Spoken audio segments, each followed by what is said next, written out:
Solve for x. If we have the equation 26 minus x to the 2/3 is equal to 1. So now since we only have one x, we want to move everything that isn't x to the other side of the equation. So the first thing I want to do is subtract a 26 from each side of the equation.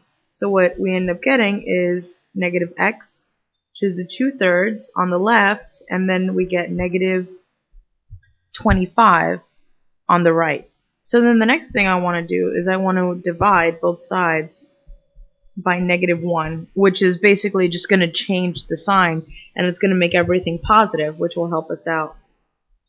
So now we have x to the 2/3 is equal to 25. But what we want to do is we want to solve for x, right? So the way we want to cancel out this x here is we want to take both sides to the 3/2 power. And the reason why we do this is, notice, when we take the left side to the 3/2 power, what's going to happen is that this is going to become x to the 2/3 times 3/2, right? Because when you take an exponent to an exponent, you multiply them. So then the 2's are going to cancel out and the 3's are going to cancel out, so we're just going to be left with x. So on the left, as I said, we're left with x, and then on the right we have 25 to the 3/2 power.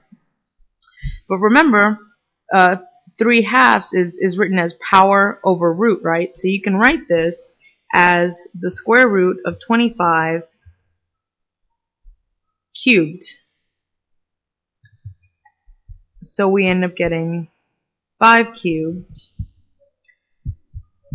So x is equal to 125.